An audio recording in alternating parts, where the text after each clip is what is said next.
Ask any student or parent of a student attending Des Moines Public Schools, and they'll tell you their goal is to have that school experience successfully prepare them for graduation and beyond, whether that is a job, vocational training, or higher education.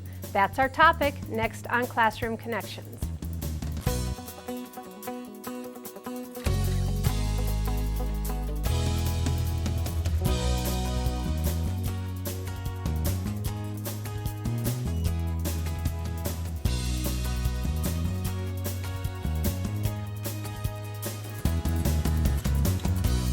Hi, and welcome to Classroom Connections, a public affairs discussion on issues important to students, teachers, and parents in the Des Moines Public Schools. I'm Lee McGivern, Director of Community Relations. The job of every employee in the district and that of the Des Moines Public Schools Board of Directors is to prepare our graduates for their future so they possess the knowledge, skills, and abilities to be successful at the next stage of their lives in the 21st century.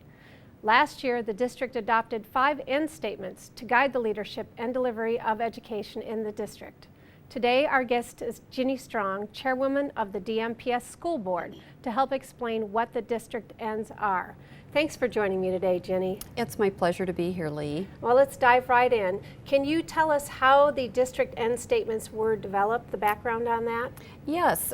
First, I guess we want to talk about what do end statements really mean, and those are expectations for students in Des Moines Public Schools. And specifically, we're talking about what skills and abilities and knowledge that they need to possess to be successful once they leave Des Moines Public Schools. So we had conversations with the community, many conversations with thousands of individuals in the community to talk about those skills, abilities, and knowledge. And what we heard was from our teaching professionals. They told us that classrooms need to be engaging environments where students have the opportunities to apply the knowledge that they're learning and the skills that they're learning in real, authentic ways. And we heard from our students, and they told us that they're engaged when they can directly connect what they're learning in the classroom with their daily lives and their future aspirations. And finally, from the community at large, they told us that students need to be good communicators, they need to be problem solvers, that they need the abilities to work with individuals from different cultures, and that they need the ability to not only work with them, but to learn from them.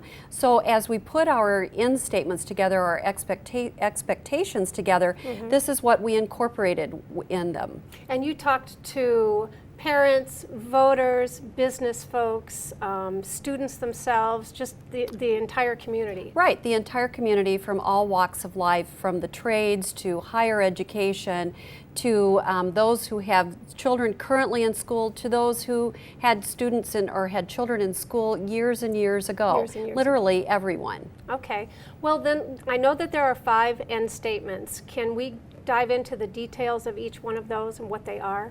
Yes, the first one is that we want students to demonstrate that they have the skills or strategies to be lifelong learners.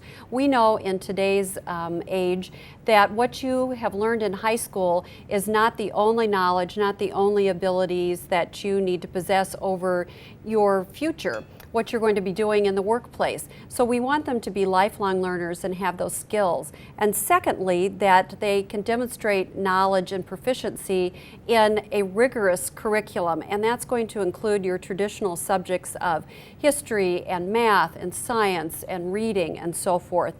Also, we determined that students need to possess good technological skills and informational literacy. That's very important in this day and age. It is very important. And then that they have world awareness, that more and more that this is a global society and not just what you know about your own country, but we're interacting with everyone from around the world.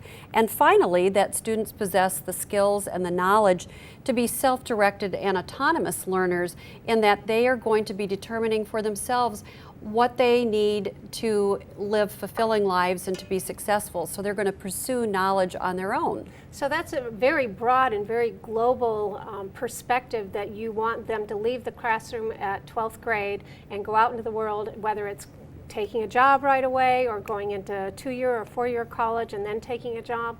They've got to have all of those kinds of skills and abilities before they are successful. Exactly. Okay. Exactly. Well, I we've all heard a lot, and we're going to be hearing more about the new Iowa core curriculum.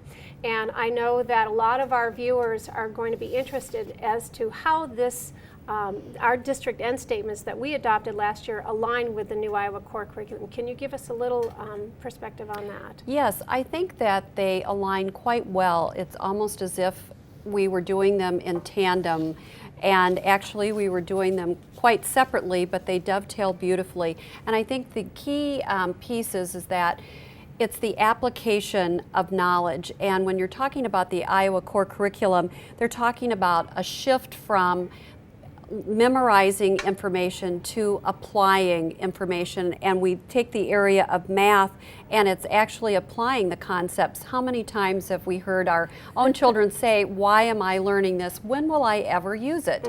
And this is the piece that we are tying with our own district ends or expectations in the Iowa core curriculum, is tying that together for students and helping them make that connection. So we're really transforming the learning landscape from what we knew as students to what we're doing in the classroom today. Well, I went through the Iowa core curriculum just quickly, and I looked and I saw a lot of the same phrases and buzzwords: critical thinking, lifelong learning, technical and financial skills, and it was kind of exciting to see how they were connecting very well, because we have already started to see in the manifestation of the curriculum in our classrooms from K through 12 how the district ends are being applied. And I know that you recently shot what we call the ends in action to kind of show that manifestation of what's going on. So it will be, I think, very confidence building for our viewers and the parents and the students to say, okay, well, the new Iowa core curriculum, how do we measure up? And we measure up just great. Yes, we do. Okay. Well, one of the things that I wanted to talk about is how does the district ends connect to the actions of the board and the district?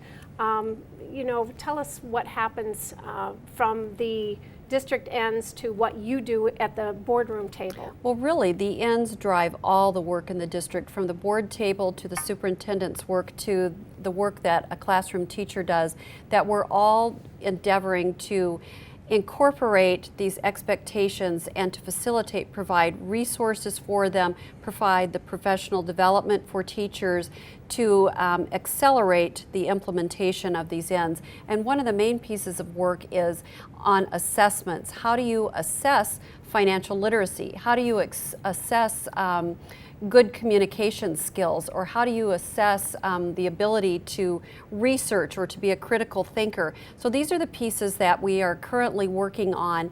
And for example, for a history final, I recently was in a classroom where the students presented before a panel of community judges, and they took current situations in the United States and around the world, and they talked about what the issue was and proposed solutions. It could have easily been a history final where they just simply had to state what the departments are in the government and the branches of government. Take a bubble test. Exactly, Yeah. Take a bubble test. But this was much more engaging in what they would actually be doing in real world situations. That's quite exciting. Are the end statements available for people to look at, see, discuss on their own? Absolutely. They're on the website for Des Moines Public Schools, and then in the newsletter that the district publishes 3 times a year, there's always a piece in there on the panel discussions that the board and the community have been listening to and participating in, where we investigate and continue our work on the ends. I can't wait to talk about this more. I thank you for joining us today. That's about all the time we have. And thank you for joining us. Don't forget, this and all other Classroom Connections episodes are available on our website. For Classroom Connections, I'm Lee McGivern. Thanks for watching.